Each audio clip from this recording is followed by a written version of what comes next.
Subscribe करें हमारे YouTube channel साधना gold को और पाएं वीडियो सबसे पहले। और हाँ, बेल आइकन दबाना ना भूलें। श्रृंगी ऋषि का चरित्र सुमंत्र जी ने बताया कि वो बड़े महान तपस्वी हैं और बड़े ही विद्वान हैं। वो तो गृहस्थ जीवन में जाना नहीं चाहते थे, उनके पिता उनको परम विरक्त बनाना चाहते थे, लेकिन दैव योग कि अंग देश के राजा महाराज रोमपाद की बेटी शांता के साथ उनका विवाह हुआ। इनके पिता महाराज विभांडक महर्षि चाहते थे मेरा बेटा नैष्ठिक ब्रह्मचारी हो, स्त्री पुरुष के भेद का भी ज्ञान इसे न हो, इसलिए स्वयं पालन पोषण किया कि माता और पिता में क्या अंतर होता है, यह भी नहीं इसको समझ में आवे। स्वयं पालन पोषण किया पिता ने जंगल में ले जाकर। और विभांडक महर्षि ने अपने आश्रम में यह नियम बना रखा था, उनके आश्रम में कोई नारी वर्ग का प्रवेश नहीं हो सकता। शेर आ सकता था, शेरनी नहीं आ सकती। उनके आश्रम की सीमा में वृक्ष होते थे, लताएं नहीं होती थी। चाहते थे मेरा पुत्र परम वैराग्य संपन्न तपस्वी बने। अनभिज्ञस्तु नारीणाम विषयाणाम सुखस्य च। और युवावस्था प्राप्त करके भी अनभिज्ञस्तु नारीणाम, नारी जाति से ही अनभिज्ञ थे महर्षि श्रृंगी। उसी समय महाराज रोमपाद जो अंग देश के राजा थे, उनके यहां अकाल पड़ गए। ब्राह्मणों ने कहा ये अकाल तब दूर होगा जब आप अपनी बेटी का कन्यादान श्रृंगी महर्षि को करें। महर्षि श्रृंगी पधारेंगे, उनका चरण पड़ेगा, ये भूमि पवित्र हो जाएगी और वर्षा होगी, प्रजा सुखी हो जाएगी। राजा रोमपाद ने कहा श्रृंगी महर्षि को लाना असंभव, उनके पिता ऐसा होने नहीं देंगे, वहां किसी का प्रवेश नहीं, कोई जा नहीं सकता।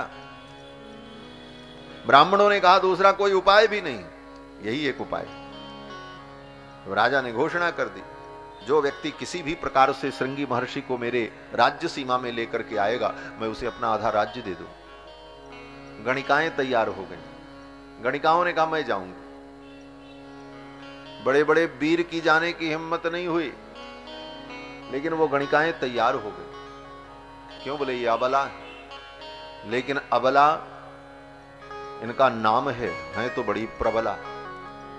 महाराज कान करई अबला प्रबल, हिम्मत, साहस।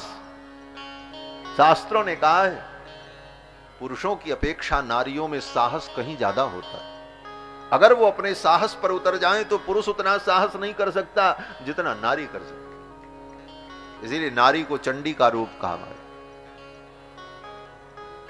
चल पड़ी, उन्होंने कहा हम जाएंगे। अगर लोक कल्याण के लिए, लोक मंगल के लिए ये कार्य करते हुए मुझे महर्षि के शाप का भाजन भी बनना पड़ा तो मैं तैयार हूं। परोपकाराय सताम विभूतयः, व्यक्ति का जीवन तो परोपकार के लिए। परहित से बड़ा धर्म क्या है?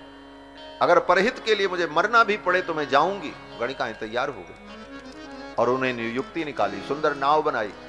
नाव में सुंदर सुंदर वृक्ष लगाए, कृत्रिम बनावटी, और उसमें सुंदर सुंदर फल, और फल के जगह पे सुंदर सुंदर मिठाइयां लटका दी महाराज, जलेबी, रसगुल्ला, बड़ी जुक्ति से। और नाव सजा करके चली और नदी के माध्यम से श्रृंगी महर्षि के आश्रम की सीमा में पहुंच करके नाव को दूर ही रोक दिया। दूर दूर से पता लगाया श्रृंगी महर्षि के पिता विभांडक आश्रम से बाहर कब जाते, क्योंकि अपने बेटे को तो कहीं जाने नहीं देते। कोई आवश्यक वस्तु लेनी हो, जरूरत हो तो स्वयं जाते, कंदमूल फल लाने के लिए, जल लाने के लिए, समझा लाने के लिए। गणिकाओं ने पता लगाया उनका बाहर जाने का समय कब होता है, तब हम लोग आश्रम में प्रवेश करें। विभांडक महर्षि समिधा, पुष्प, कंदमूल फल चयन करने के लिए जब बाहर जाते, उस समय जान लिया। और उधर विभांडक महर्षि बाहर गए वस्तुओं का संग्रह करने के लिए, गणिकाएं आश्रम में पहुंच गए। श्रृंगी महर्षि ने देखा, श्रृंगी महर्षि ने सोचा ये कोई ब्रह्मचारी हैं, वेद पाठी होंगे। जैसे मैं वेद पढ़ता हूं, ब्रह्मचारी हूं, इसी तरह ये भी होंगे, क्योंकि आज तक कभी नारी को देखा ही नहीं था। मेरे अतिथि हैं, ये सोच करके प्रणाम किया। अतिथि देवो भव, प्रणाम किया। और अतिथि का पूजन करना चाहिए, पूजन किया। कहा बैठो, हम आपका पूजन करेंगे। शास्त्र कहता है अतिथि आवे तो पहले उसका पूजन करना चाहिए। अब तो गणिकाएं बेचारी डरने लगी, ये महात्मा और मैं इनसे अपनी पूजा कराऊं। लेकिन अपना काम करना था, इसलिए ये नाटक तो करना ही था। गणिकाएं बैठ गईं और महर्षि श्रृंगी ने उनका पूजन किया। इदम अर्घ्यम इदम पाद्यम इदम फूलम फलंचनः, इदम अर्घ्यम इदम पाद्यम इदम मूलम फलंचनः। अर्घ्यम समर्पयामि पाद्यम समर्पयामि। अर्घपाद्य समर्पण करके, कंदमूल फलादि समर्पण करके उन गणिकाओं का श्रृंगी महर्षि ने पूजन किया, आतिथ्य किया। फिर पूछा आप कौन सा वेद पढ़ते हो? गणिकाओं ने कहा हम साम वेद पढ़ते। श्रृंगी महर्षि ने कहा आपके वक्षस्थल बड़े उत्तुंग हैं, आपकी आकृति शरीर की मुझसे भिन्न है। गणिकाओं ने कहा सामवेद में गान करते समय अलाप लेना पड़ता है, सांस भरनी पड़ती है, इसलिए मेरे वक्षस्थल उत्तुंग हो गए। बड़ी चतुराई से उन गणिकाओं ने श्रृंगी महर्षि को समझा दिया। बड़े भोले थे, महात्मा ही थे, कभी संसार को देखा ही नहीं था। महाराज गणिकाओं ने कहा आप चलो मेरे साथ घूमने के लिए। बहाने से उनको लेकर के गणिकाएं आईं और धीरे से नाव में बैठा लिया। और नाव में बैठा करके वो सुंदर सुंदर मिठाई खिलाई महाराज, रसगुल्ला खिलाया। रसगुल्ला जब खिलाया तो श्रृंगी महर्षि ने कहा अरे ये कौन सा फल है? लड्डू खिलाया मोतीचूर का, मेवे का लड्डू। श्रृंगी महर्षि ने कहा इस फल का नाम क्या है? उन गणिकाओं ने कहा महाराज ये अद्भुत फल है, ये आपके देश में नहीं होता। श्रृंगी महर्षि ने कहा ऐसा फल तो मैंने कभी देखा ही नहीं, इसमें छिलका भी नहीं, गुठली भी नहीं, कोई त्याज्य पदार्थ भी नहीं। फल समझ करके रसगुल्ला को खाया। हाँ, इतने सरल थे, इतने सहज थे। महर्षि वाल्मीकि लिखते हैं कि मोदकान प्रददौ तस्मै भक्ष्याश्च विविधान शुभान तानि चास्वाद्य तेजस्वी फलानीति स्मर्मन्यते। उन मिठाइयों को खा करके श्रृंगी महर्षि ने यही समझा फलानी थी, ये फल है। उनको ये नहीं समझ में आया कि ये मिठाई कोई वस्तु होती इस तरह बनती है, क्योंकि कभी देखा ही नहीं, कंदमूल फल ही खाया था जंगल। गणिकाएं नाव में बैठा करके ले करके चल पड़ी, लंगर खोल दिया, नाव बहने लगी। सुंदर गीत संगीत सुनाते हुए उनको लेकर के नदी के माध्यम से अंगदेश की सीमा में पहुंच गए। वहां स्वागत की तैयारी थी। नदी के तट से पावड़े बिछे थे महल तक। स्वयं महाराज रोमपाद पुष्पांजलि लेकर के महर्षि श्रृंगी की स्वागत के लिए खड़े थे। ज्यों ही नाव तट पर लगी, श्रृंगी महर्षि नाव से उतरे और अंगदेश की सीमा में अपने चरण को रखा। उसी समय घनघोर बादल आ गए, बिजली चमकी और झरझर झरझर वर्षा प्रारंभ हो गई। महाराज अमंगल दूर हो गया। महाराज रोमपाद ने श्रृंगी महर्षि का स्वागत किया, आदर पूर्वक लेकर के गए। मंडप का निर्माण था, सब कुछ तय था पहले से। वधू को भी सजा करके श्रृंगार करके तैयार कर रखा था। तुरंत महाराज रोमपाद ने कन्यादान किया, अग्निस्थापन हुआ और विवाह की विधि संपन्न हुई, भांवर हो गई।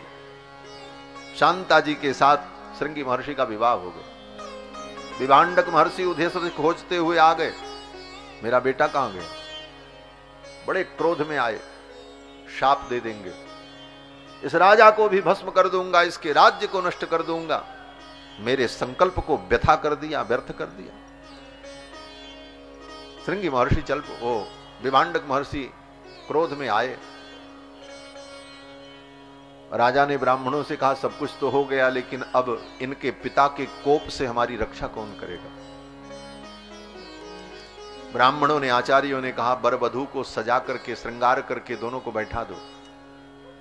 दोनों को बैठा दिया, श्रृंगी महर्षि को और शांता जी को। विभांडक महर्षि आए तो सामने देखा अपने पुत्र को और पुत्र वधू को।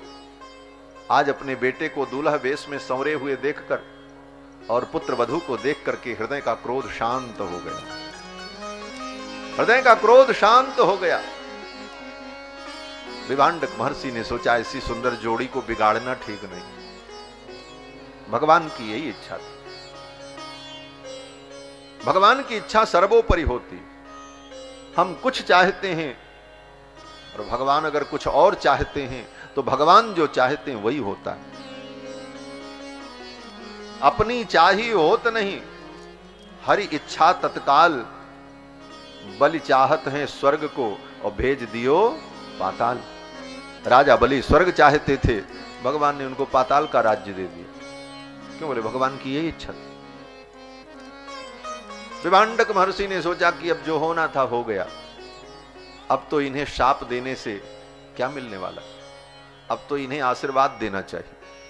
और विभांडक महर्षि ने अपने पुत्र और पुत्र वधू को आशीर्वाद दिया, ये जोड़ी बनी रहे। बहू को आशीर्वाद दिया सौभाग्यवती भव, पुत्र को आशीर्वाद दिया चिरंजीवी भव। और विभांडक महर्षि पुनः तप करने के लिए चले। सुमंत्र जी कहते हैं वे श्रृंगी महर्षि अपनी पत्नी शांता के साथ पधारेंगे और उनके द्वारा आपका यज्ञ होगा, तब आपको पुत्र की प्राप्ति होगी।